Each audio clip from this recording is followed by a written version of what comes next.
रंगपुर नाम का एक गांव था। गांव में एक चंदू नाम का चरवाहा अपने परिवार के साथ रहता था। चंदू के पास कुछ बकरियां थी। उसका जीवन निर्वाह उन्हीं बकरियों पर आधारित था। वह रोज बकरियों को चराने ले जाता था। वह अपनी पत्नी से कहता, चलो ममता, मैं बकरियों को चराने ले जा रहा हूँ। ठीक है जी। चलो मेरी प्यारी बकरियों। क्यों भाई चंदू, कैसे हो? सुबह सुबह बकरियों को चराने ले जा रहे हो? हाँ चाचा जी, आप कैसे हो और कहाँ से आ रहे हो? मैं बाजार गया था, वहीं से आ रहा हूँ। ठीक है चाचा जी, मैं चलता हूँ। ला ला ला ला ला ला ला ला ला। अरे, अब ये बकरियों को कहाँ ले जाऊं जिससे इन्हें चारा और मुझे थोड़ा आराम मिल जाए। चलो उस जंगल की तरफ जाता हूँ। शायद बकरियों के लिए हरी हरी घास और कुछ चारा मिल जाए। चंदू जंगल में बकरियों के लिए चारा तोड़ लाता है। बकरियां चारा खाती है। उन्हें देख चंदू कहता है, बकरियां चारा खा रही है, हम कर लेता हूँ थोड़ा आराम। चंदू नींद से जागता है। अरे, बहुत देर हो गई है, शायद बकरियों ने भी चर ही लिया होगा।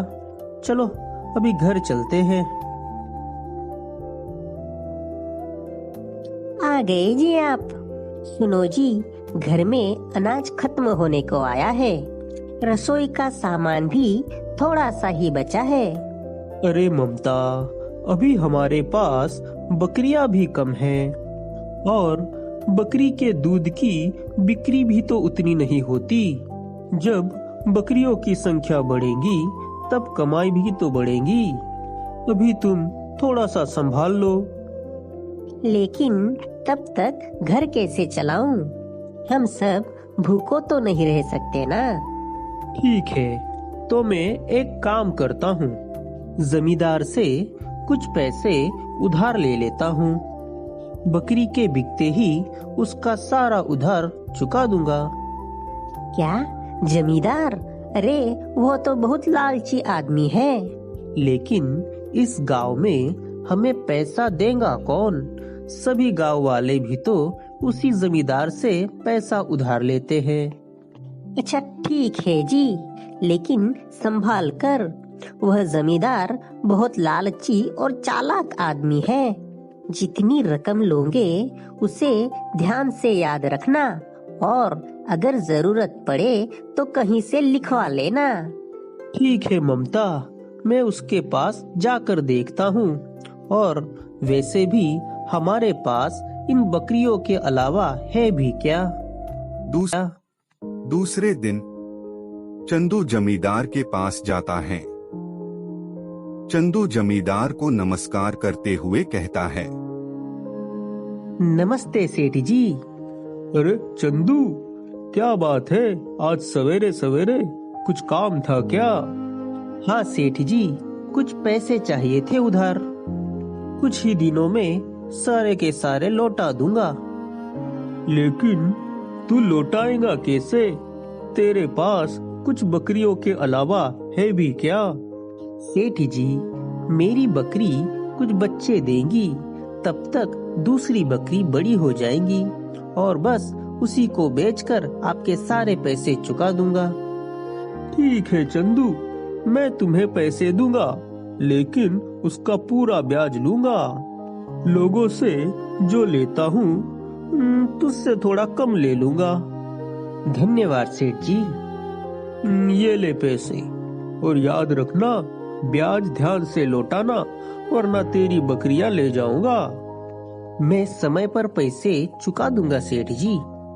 चंदू वहां से चला जाता है और घर आकर अपनी पत्नी को पैसे देते हुए कहता है, ये लो ममता पैसे। ठीक है जी। मैं बकरियों को चराने ले जा रहा हूँ। सुनो जी, लकड़ियाँ खत्म हो चुकी है। आते वक्त कुछ लकड़ियाँ भी साथ ले आना। ठीक है ममता, ले आऊंगा लकड़ियाँ। दिनों बाद चंदू बकरी लेकर जंगल जा रहा होता है। रास्ते में उसे जमींदार मिलता है। अरे चंदू, सवेरे सवेरे। हाँ सेठ जी। भाई तुम्हें याद तो है ना, 2 दिन बाद मेरे ब्याज के पैसे देने हैं। हाँ सेठ जी, मुझे याद है। ठीक है चंदू, मैं चलता हूँ। अरे 1 माह कब बीत गया कुछ पता ही नहीं चला। हाथ में तो एक धेला भी नहीं है। अब जब 2 दिन बाद जमींदार ब्याज लेने आएगा तब उसे क्या दूं? चलो कुछ न कुछ जुगाड़ तो करना ही पड़ेगा। अरे भाई, सुना है हमारे गांव में शेर घूम रहा है, हमें सावधानी बरतने की जरूरत है। लोग बातें कर ही रहे होते हैं कि सामने से चंदू की पत्नी आ रही होती है। उसे देख एक आदमी कहता है, अरे भाभी जी रुकिए। हाँ रमेश भाई, बताओ क्या बात है? क्या चंदू बाई घर पर है? जी नहीं, वो तो सवेरे सवेरे ही बकरियों को लेकर उन्हें चराने जंगल चले गए हैं। अरे भाभी जी, हमारे गांव के आसपास शेर घूम रहा है। चंदू भाई आएंगे तो उन्हें बताना। उनके साथ बकरियां भी तो होती है, जिसकी वजह से उन पर कुछ मुसीबत न आ जाए। क्या सच में? लेकिन वो तो जंगल की ओर जा चुके हैं। पता नहीं अब क्या होगा। ठीक है भाभी जी, मैं चलता हूँ। इधर चंदू बकरियों को चारा देकर लकड़ियां तोड़ रहा होता है। तभी अचानक बकरी के बच्चे की चिल्लाने की आवाज सुनाई देती है। चंदू चौंकते हुए कहता है, अरे बकरी के चिल्लाने की आवाज, लेकिन मेरी सारी बकरियां तो यहीं पर है। फिर ये कौन सी बकरी की आवाज है? चलो जाकर देखता हूँ। चंदू कुछ दूर जाकर देखता है। एक भेड़ का बच्चा डर के मारे चिल्ला रहा होता है और एक शेर उसकी ओर बढ़ रहा होता है। ये देख चंदू चौंक जाता है और कहता है, अरे ये तो शेर है, ये उस बच्चे को मार डालेगा। अब मैं क्या करूं? अगर मैं वहां गया तो वो शेर मुझे भी मार देगा। एक काम करता हूँ, जोर से चिल्लाते हुए उसकी तरफ जाता हूँ, शायद डर के भाग जाए। चंदू अपनी कुल्हाड़ी लेकर शेर की ओर आवाज लगाते हुए जाता है। ओए हट हट हट, चल जा यहाँ से। ओए हट हट हट। चंदू को ऐसे अचानक चिल्लाकर अपनी ओर आते हुए देख शेर डर जाता है और वो वहां से भाग जाता है। चंदू बच्चे के पास जाता है। अरे ये तो भेड़ का बच्चा है, शायद ये उनके झुंड से बिछड़ गया होगा। बेचारा बहुत ज्यादा डर गया है। लेकिन इसका मालिक कहाँ गया? यहाँ पर तो कोई भी दिखाई नहीं दे रहा। एक काम करता हूँ, इसे अपने साथ ले जाता हूँ, वरना वो शेर फिर से इस पर हमला करने आएगा। चलो नन्हे बच्चे, अब तुम हमारे साथ रहोगे। चंदू भेड़ के बच्चे को अपने घर ले जाता है। चंदू को देख पत्नी घबराकर कहती है, अजी आ गए आप ठीक तो हो ना? हाँ मैं ठीक हूँ। क्यों, मुझे क्या हुआ? वो रमेश भाई कह रहे थे कि हमारे गांव के आसपास एक शेर दिखाई दिया था। मुझे कब से आपकी चिंता हो रही थी। ठीक है, आप आ गए तो। और ये भेड़ का बच्चा किसका ले आए? अरे ममता, जरा रुको, सांस तो लो, सब कुछ बताता हूँ। हाँ, वो रमेश सही कह रहा था। जब मैं लकड़ियाँ तोड़ रहा था, तभी वो शेर इस बच्चे पर हमला करने ही वाला था। तभी मैंने वहां जाकर जोर जोर से चिल्लाते हुए उसकी तरफ गया। चिल्लाने की आवाज सुन वह शेर वहां से भाग गया। अगर मैं समय पर वहां पर नहीं पहुंचता तो शायद यह बेचारा बच्चा आज जिंदा नहीं बचता। क्या सच में? मैं तो शेर का नाम सुनकर ही बहुत डर गई थी। लेकिन अब इस बच्चे का क्या करेंगे? कुछ नहीं, अब यह बच्चा हमारी बकरियों के साथ ही बढ़ेगा।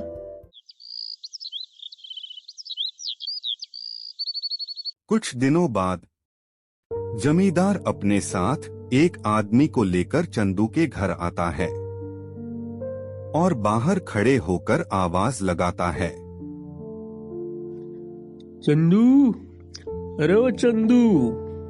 हाँ सेठ जी, आप आइए आइए। हाँ भाई, आज 1 महीना पूरा हुआ है, चलो लाओ मेरी रकम। हाँ सेठ जी, ये लीजिए आपके ब्याज की रकम। सिर्फ ब्याज नहीं भाई, मुझे तो ब्याज के साथ आज पूरी रकम भी चाहिए। लेकिन सेठ जी, हमारी तो यही बात हुई थी ना कि जब तक रकम पूरी ना मिल जाए तब तक मुझे ब्याज देना होगा, और मैं वो दे रहा हूँ। नहीं नहीं, मैंने कहा था कि रकम के साथ ब्याज देना होगा। नहीं सेठ जी, मुझे अच्छी तरीके से याद है कि ऐसी हमारी कोई बात नहीं हुई थी। नहीं, ऐसा ही है। क्या तुमने कोई लिखा पढ़ी की थी कि ऐसी बात हमारे बीच हुई थी, या मैंने ऐसा कुछ कहा था? मैं कुछ नहीं जानता, मुझे मेरे पूरे पैसे चाहिए, वो भी आज के आज। ठीक है सेठ जी, मुझे कुछ दिन की मोहलत दीजिए, मैं आपके सारे के सारे पैसे चुका दूंगा। नहीं नहीं, मुझे तो सारे के सारे पैसे आज ही चाहिए। सेठ जी, कृपया मुझे थोड़ा और समय दीजिए, अभी मेरे पास उतने पैसे नहीं है। तो क्या हुआ, तुम्हारे पास ये बकरियां तो है ना, इसमें से मुझे एक दे दो। नहीं नहीं सेठ जी, इस बकरी की कीमत तो आपके पैसों से कई ज्यादा है। मुझे कुछ और समय दीजिए, मैं आपके सारे के सारे पैसे चुका दूंगा। मैं वो कुछ नहीं जानता, और तुम खड़े खड़े देख क्या रहे हो? उसमें से एक बकरी उठा लो, इसे बेचकर हम अपनी रकम वसूल कर लेंगे। सेठ बकरी लेकर चला जाता है। चंदू और ममता दोनों विलाप करते रह जाते हैं और उधर सेठ बकरी को कसाई को बेच देता है। अरे वाह, आज तो बहुत अच्छी वसूली हुई, ब्याज भी मिल गया और मुद्दल से कई ज्यादा रकम भी मिल गई। मैंने तुमसे कहा था ना कि वो जमींदार ठीक नहीं है, लिखा पढ़ी कर लेना, तभी ही पैसे लेना। मुझे क्या पता था कि वो इतनी कम रकम के लिए मेरी बकरी ले जाएगा। थोड़ी सी तो रकम थी, हमने रसोई के सामान के लिए लिए थे पैसे। मेरी ही गलती थी कि मैंने उस लालची आदमी पर भरोसा किया। ठीक है जी, कोई बात नहीं, जो हुआ सो हुआ। आप चिंता मत करो, सब ठीक हो जाएगा। चलो, एक बकरी गई, पर उसके बदले एक बच्चा तो आ गया। शायद यही हमारी किस्मत में था। दूसरे दिन सवेरे जब चंदू जंगल जाने की तैयारी करता है, तब ममता कहती है, अजी, कहाँ जा रहे हो? तुम्हें पता नहीं है कि जंगल में शेर घूम रहा है, अगर आपको कुछ हो गया तो? लेकिन बकरियों के लिए चारा तो लाना होगा ना, वरना बेचारे ये बेजुबान जानवर क्या खाएंगे? जी, 1-2 दिन कहीं और से ले लेंगे, जब तक यह इस शेर का इंतजाम नहीं हो जाता। चलो, ये भी ठीक है, जैसा तुम कहो। अरे, इस भेड़ के बच्चे पर बहुत सारे बाल आ गए हैं। कुछ बाल काट आता हूँ, जिससे उसे भी हल्का महसूस हो। अच्छा ठीक है, तो आप उन्हें नाई के पास ले जाओ और उसके बाल कटवा के ले आओ। ठीक है, मैं अभी जाकर आता हूँ। चंदू भेड़ के बच्चे को नहाए के पास ले जाता है।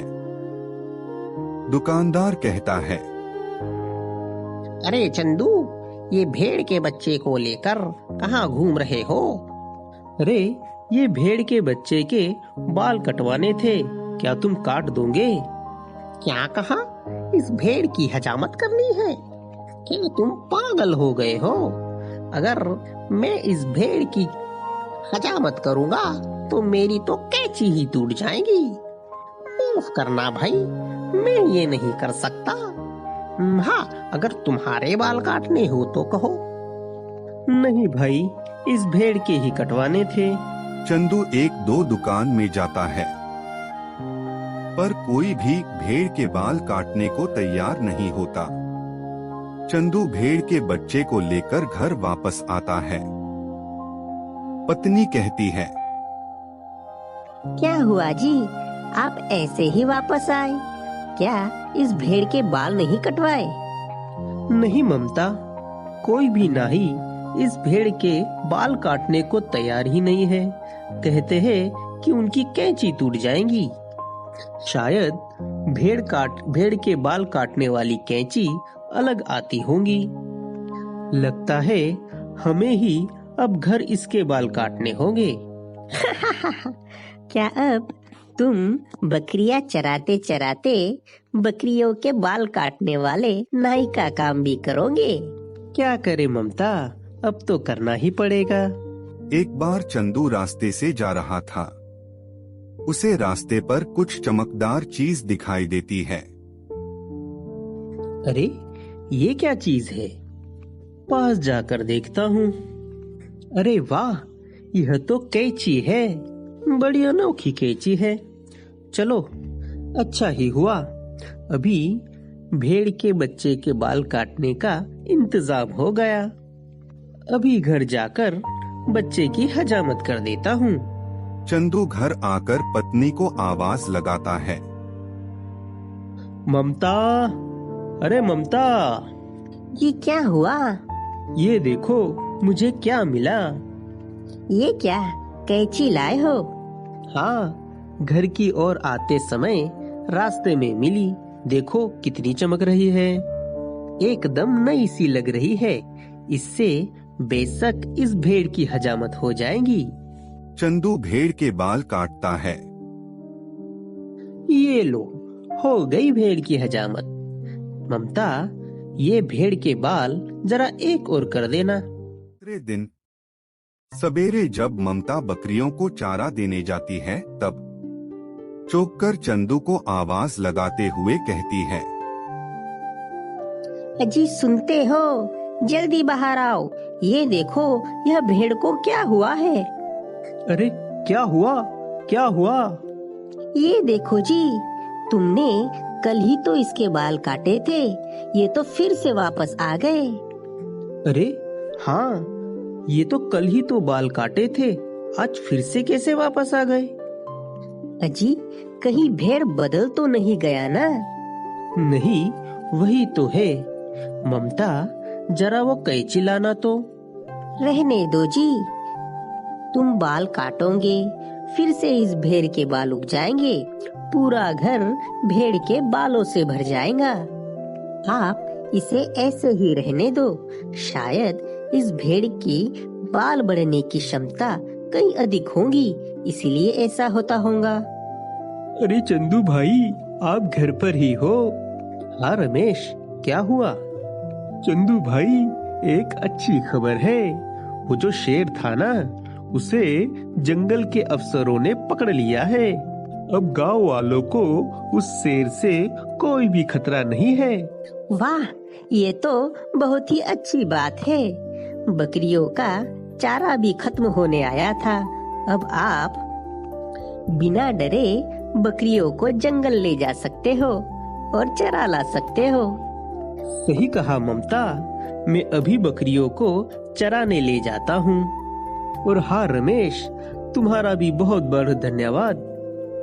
मैं अभी बकरियों को चराने जंगल ले जाता हूँ। ठीक है जी, आप जाकर आइए। चंदू भाई, मैं भी चलता हूँ। चंदू अपनी बकरियों को लेकर रास्ते पर जा रहा होता है। वहां पर एक रजाई वाला रजाई बेच रहा होता है। उसके पास लोगों की भीड़ लगी हुई होती है। अरे, ये लोगों की इतनी भीड़ क्यों लगी है? चलो जाकर देखता हूँ। रजाई ले लो, रजाई ले लो। भाई, तुम बहुत महंगी रजाई बेच रहे हो। अरे भाई, ये कोई साधारण रजाई नहीं है, भेड़ के बालों से बनाई गई है, जो बहुत ही कीमती होते हैं। और ठंड का मौसम भी तो आने वाला है। इस रजाई में कितनी भी ठंड हो, तुम्हें कभी ठंड नहीं लगेगी, इसीलिए तो इसकी इतनी कीमत होती है। क्या सच में भेड़ों के बाल इतने कीमती होते हैं? हाँ भाई, शहर में तो इन बालों से ऊन बनाया जाता है, और ऊन से ही स्वेटर, रजाई, गद्दे और कई कीमती चीजें बनाई जाती है। इसीलिए तो इन बालों की इतनी कीमत होती है। अगर भेड़ के बालों की इतनी कीमत होती होंगी, तो फिर भेड़ के बालों का व्यापार किया जा सकता है। हाँ, मैं ऐसा ही करता हूँ। लेकिन भाई, ये भेड़ के बाल बेचते कहाँ हैं? अरे भाई, शहर में बहुत सी कपड़ों की फैक्ट्री है, जहाँ भेड़ के बालों से ऊन बनाया जाता है। बस वहीं जाकर अपने बाल बेच दो। अरे चंदू, तुम ये सब क्यों पूछ रहे हो? क्या बकरी पालन की बजाय कुछ नया धंधा शुरू करने का सोच रहे हो? नहीं नहीं चाचा, बस यूं ही जानकारी ले रहा था, शायद कभी जरूरत पड़ जाए। अरे ठीक है भाई, मैं तो बस मजाक कर रहा। चंदू अपने घर जाता है और अपनी पत्नी से कहता है, ममता, मुझे तुमको एक बात बतानी है। क्या हुआ जी? आज गांव में रजाई वाला आया था। वो भेड़ के बालों से बनी रजाई बेच रहा था, और उसने कहा कि भेड़ के बालों से बनाई चीजें बहुत महंगी बिकती है। आप क्या कहना चाहते हो? मुझे कुछ समझ नहीं आ रहा जी। मैं यह कहना चाहता हूँ कि अगर हम भी भेड़ के बालों का व्यापार करें तो। अजी, आप इतने से बालों से कैसे व्यापार करोगे? अरे ममता, तुमने देखा नहीं, उस भेड़ के बाल काटने पर भी फिर से वापस आ गए। या तो उस भेड़ में कुछ है, या फिर वो नई कैंची है ना, उसमें कुछ होगा। एक काम करो, तुम जरा वो कैंची लाना तो। चंदू उस कैंची से अपने बेटे के बाल काटता है। कुछ देर बाद फिर से नए बाल आ जाते हैं। वो कहता है, देखा ममता, ये सब इस जादुई कैंची का कमाल है। इससे काटी हुई चीजें फिर से उग जाती है। इससे हम भेड़ के बालों को काटकर इसका व्यापार कर सकते हैं, क्योंकि उनके बाल कभी खत्म ही नहीं होंगे और हमें सदा ही बाल मिलते ही रहेंगे। हाँ जी, हम ऐसा ही करेंगे। कुछ दिनों तक हम बाल काट काट कर इकट्ठा करेंगे और फिर उसे एक साथ बेच देंगे। हमें उसकी अच्छी कीमत मिलेगी। यहाँ पर इस गांव में इन बालों को कोई नहीं खरीदेगा। उस आदमी ने कहा था कि शहर में इसकी फैक्ट्रियाँ होती है और वहाँ पर इनकी बहुत ज्यादा कीमत होती है। मैं एक काम करता हूँ, मैं शहर जाता हूँ और इन फैक्ट्रियों के बारे में पता लगाकर इन्हें वहाँ बेच देता हूँ। ठीक है जी, आप कुछ दिनों बाद इन बालों को जाकर शहर में बेच आना। कुछ दिनों बाद चंदू बालों को एक गठरी में बांधकर शहर ले जा रहा होता है। एक आदमी उसे देखकर सोचता है, अरे, ये चंदू इतनी बड़ी गठड़ी में क्या लेकर जा रहा है? इसमें तो बाल जैसा कुछ दिखाई दे रहा है। चलो, होगा कुछ। भेड़ के बाल बेचकर चंदू की अच्छी कमाई होती है। चंदू घर वापस आकर पत्नी से कहता है, ये देखो ममता, उन बालों के कितने सारे पैसे मिले। अगर ऐसा ही चलता रहा तो हमें कभी भी पैसों की कमी नहीं होगी। हाँ जी, इससे तो हमारी सारी जरूरतें पूरी हो जाएंगी।